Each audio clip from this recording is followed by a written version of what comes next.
आज हम पढ़ने वाले हैं कि हमारे पास वेरिएबल किस किस टाइप से डिक्लेयर करा जा सकता है जावास्क्रिप्ट में। तो मैं हूँ अपने वीएस कोड में और बना रहा हूँ एक new JavaScript file video 03.js। Alright, तो हमारे पास ना तीन तरीके हैं, मतलब तीन मेथड है। एक है हमारे पास लेट, एक है वेर और एक है कॉन्स्ट। तो कोई भी वेरिएबल बनता है तो ये ना तीन मेथड है उसको डिक्लेयर करने के। तो अब ये जो है लेट और वेर दोनों एक ही जैसे हैं, पर इसमें बहुत बड़ा अंतर है। वेर एक्मा स्क्रिप्ट मतलब ये 6 जो कि एक्मा स्क्रिप्ट का 6th जो वर्जन था उसके बाद से हम लोग वेर का यूज़ करना हमने बंद कर दिया, क्योंकि जो वेर है उसका जो एक्सेस होता है वो ग्लोबली एक्सेसिबल होता है। तो इसका मतलब क्या है कि इसमें आपको लोकली एक्सेसिबल बनाने के लिए ना ब्लॉक बनाना होता है। तो आप ऐसे अगर करली ब्रेसेस लगा दोगे ना तो वो आपका एक सिंगल ब्लॉक बन जाएगा। ठीक है, तो अगर मैं यहाँ पे कंसोल डॉट लॉग ए कर दूँ और इसी को मैं इस ब्लॉक के बाहर लिख लूँ और रन करेंगे तो हमें दोनों जगह 10-10 मिल जाएगा। ठीक है, कोई दिक्कत नहीं। तो यहीं पे अगर मैं इसकी चाहूँ तो यहाँ पे वैल्यू बदल दूंगा 15, उसके बाद मैं लॉक करूँगा तो 15-15 आएगा, क्योंकि जैसे ही यहाँ पे गया तो ए की वैल्यू 15 हो गई, फिर 15 प्रिंट हुआ, मतलब ये 15 है और ये इसके बाहर तो वो 15 हो ही चुका है, इसलिए है। ठीक है, तो ये तो वैर में हुआ। लेकिन यही काम आप लेट से करोगे तो लेट में ये ऐसे नहीं चलने देता कि लेट सपोज कि हमने एक वेरिएबल बनाया लेट का यूज़ करके, उसके बाद हमने एक ब्लॉक क्रिएट किया। अब यहाँ पे भी अगर आप ऐसे लिखने का ट्राई करोगे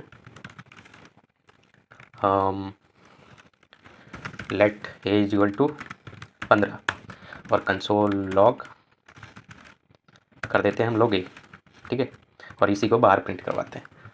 तो यहाँ देखना अंदर तो इसने 15 प्रिंट किया है और नीचे आपने ये बाहर वाले में इसने 10 प्रिंट किया है, कि मतलब ए की वैल्यू ना इस ब्लॉक के अंदर तो 15 थी, लेकिन अब बाहर 15 नहीं है 10 है, क्योंकि बाहर के लिए ये वाला डिफाइंड है।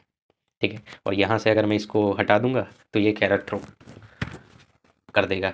ये कह रहा कि भैया ये जो है वो अनडिफाइंड है, जो कि 14 लाइन में है। तो 14 लाइन में जो ये है ये अनडिफाइंड है, वो इसलिए क्योंकि जो ये वाला ये डिफाइंड है वो सिर्फ इस ब्लॉक के लिए। तो इस ब्लॉक के अंदर इस ब्लॉक के अंदर कहीं पे भी इसको एक्सेस करना होगा ना एक को, तो वो एक्सेस हो जाएगा। लेकिन इस ब्लॉक के बाहर जैसे ही आप उसे एक्सेस करोगे तो उसको वो मतलब वैल्यू ही नहीं रहेगी, वो कहेगा भैया ये तो है ही नहीं।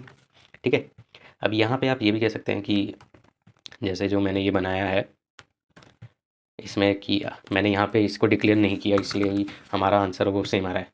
अब डिक्लेयर कर दो, कोई दिक्कत नहीं है, 15-15 ही आएगा, क्योंकि ये ग्लोबली डिक्लेयर है। तो अब सेम नाम हो गए तो सेम नाम है तो मतलब सेम ही है। तो यहाँ पे जैसे ही उसको 15 असाइन किया गया तो उसने जो ग्लोबली वाला था उसको 15 कर दिया, काम ख़त्म।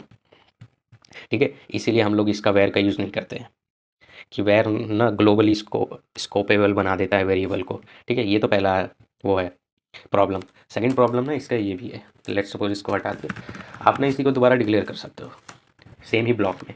जैसे ये आ गया, मैंने अगली बार इसको ऐसे डिक्लेयर कर दिया, कोई दिक्कत नहीं, ये आ गया। लेकिन लेट आपको ना ये करने नहीं देगा। लेट कहेगा कि भाई एक बार ही तुम इस स्कोप में इसको पहले से ही वो कर चुके हो, बना चुके हो, तो दोबारा क्यों बना रहे हो। तो जैसे लेट इज इक्वल टू 10 किया मैंने, अब मैं दोबारा से बनाता हूँ तो ABCD करके लिख देते हैं। ठीक है, और यहाँ देखो ये एरर देगा।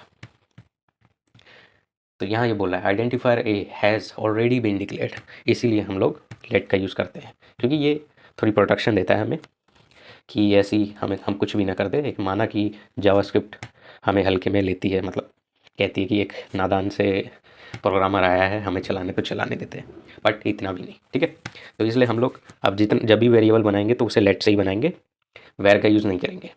ठीक है, अब पर ये है ये 6 से पहले ना वेर ही लोग यूज़ करते थे। तो अगर आप कभी वो ये 6 से पहले का कोई कोड देखोगे जावास्क्रिप्ट का तो उसमें आपको वेर दिख सकता है। तो वहाँ पे आपको इंटरप्रेट करना पड़ेगा कि अच्छा ये वेर है तो मतलब ग्लोबली है, तो कहीं पे भी बदला रहा है तो मतलब मुझे हर जगह पे एक बार देखना पड़ेगा कि कहाँ पे वैल्यू क्या हो रही है।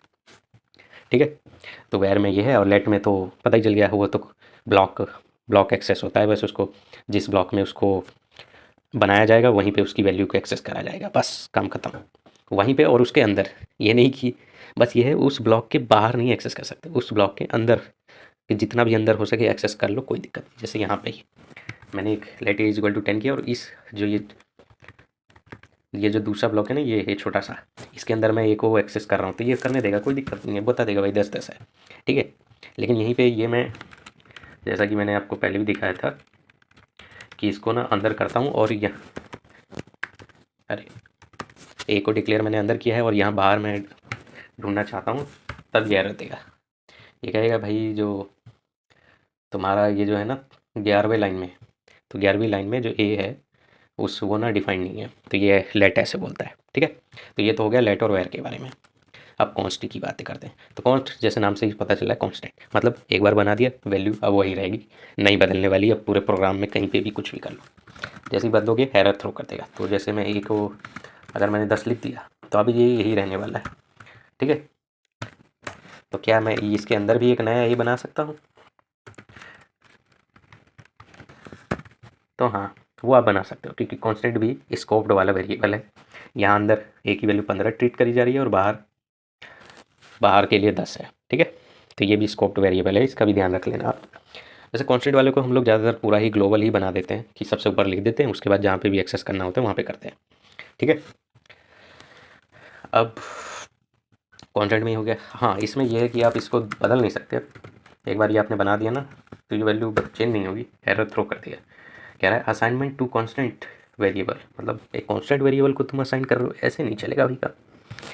ठीक है, तो कांस्टेंट का यही है कि अगर आपके पास कोई एक ऐसी वैल्यू है जिसको आपको बदलना नहीं है, बस वही रखना है और वही पूरे प्रोग्राम में यूज़ होना है, तो कांस्टेंट इस्तेमाल करें। लेट का यूज़ ही हम करेंगे। वेर बस समझने के लिए था कि एक ग्लोबली वेरिएबल एक डिक्लेयर करता है, मतलब प्रोग्राम में कहीं पे भी उसको एक्सेस किया जा सकता है, एंड एक्सेस करा जा रहा है तो उसका डेटा को मैनिपुलेट भी करा जा सकता है। ठीक है, तो वेरिएबल का ये हो गया। वेर का और लेट का वो ब्लॉक वाइज है, जिस ब्लॉक में उसको डिक्लेयर करेंगे उसके अंदर वो पूरा एक्सेस रहेगा उसका, उसके बाहर नहीं रहेगा एक्सेस। ठीक, तो आई होप आपको लेट वेर और कॉन्स्ट के बारे में सब कुछ समझ में आ गया होगा। तो आज के लिए बस इतना ही, मिलता हूँ मैं आपसे नेक्स्ट वीडियो में। सी या बाय।